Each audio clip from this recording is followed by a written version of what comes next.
Bonjour à tous et bienvenue dans Masterpiece, l'émission qui parlera de comics, livres, jeux vidéo ou films qu'il faut avoir vu, lu ou joué pour être un vrai collectionneur. Aujourd'hui, on va parler de The Dark Knight Returns, The Golden Child, qui fait suite à The Dark Knight Returns, et c'est toujours fait par Frank Miller, mais avec un autre dessinateur, Rafael Grampa.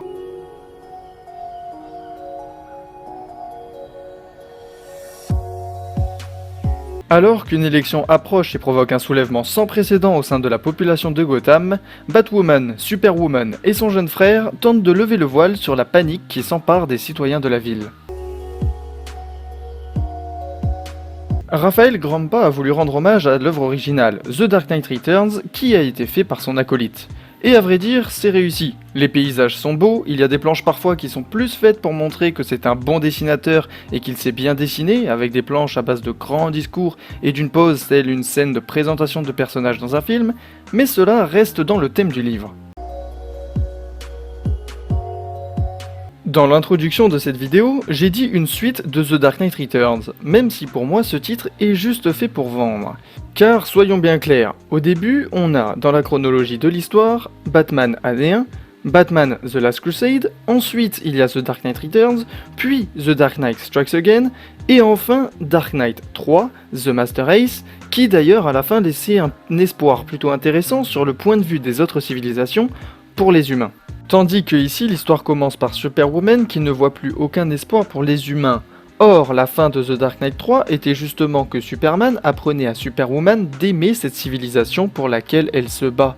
Donc directement, on a une contradiction, même si le constat des humains est pour moi assez réel, car nous détruisons notre planète à petit feu, en mangeant, en s'entretuant, mais d'un autre côté, cela fait naître de la solidarité et de l'amitié, et ça c'est même pas moi qui le dis, c'est son petit frère. Jonathan d'ailleurs qui est la clé de cette histoire, puisque c'est lui qui renvoie Darkseid là d'où il vient avec Superwoman.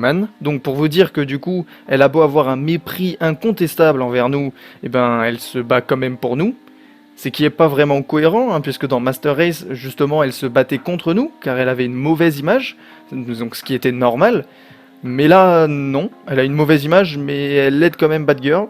Voilà pourquoi cette suite ne doit pas vraiment s'appeler The Dark Knight Returns, à moins qu'il y ait quelque chose derrière. Et oui, bien sûr, en fait, Frank Miller voulait faire plaisir aux féministes en mettant au même niveau Batgirl et Batman, que ça soit pour le titre ou même par les méthodes de combat, mais bon, il faut pas trop abuser, je spoil, mais à la fin c'est Jonathan, donc un homme qui permet à Batgirl de prendre le dessus sur le combat, donc sautez pas vraiment de joie, parce que même les hommes, aussi petits soient-ils, ils restent quand même très forts. Donc, est-ce que là encore ça serait une contradiction ? Oui, je crois bien. Après, je veux bien comprendre au vu de ses œuvres que Frank Miller soit déçu des résultats de l'élection de Trump. Parce que oui, on a bien compris que le fait que ce livre sorte pas longtemps avant les prochaines élections n'est vraiment pas un hasard, mais quand même, un petit effort de cohérence dans l'histoire aurait été beaucoup plus pertinent. Parce que là, à part lier Trump au Joker et à Darkseid, ou encore avec le message dans le dos bien voyant pour bien montrer que Trump c'est la cible, subtilité, Franck ? Parce que, qu'on soit bien clair, cette histoire, c'est juste une critique de la société dans un contexte politique tel qu'elle est. Mais c'est juste de la parole, comme le dit d'ailleurs Jonathan au début. En fait, je pense que Miller voulait simplement montrer que l'humain est la pire espèce, même s'il y a de bons côtés.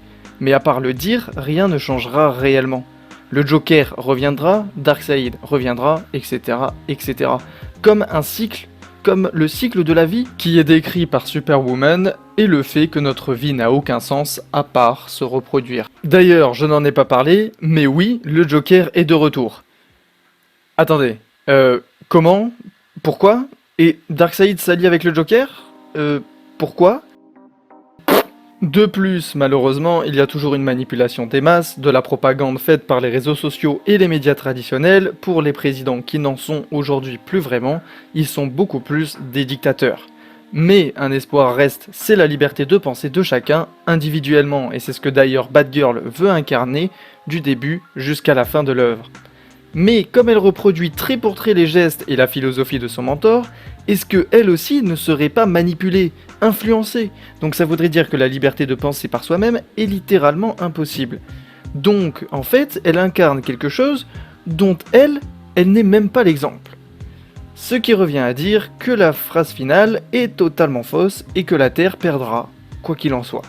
Oh putain. Excusez-moi, je vais prendre un dafalgan.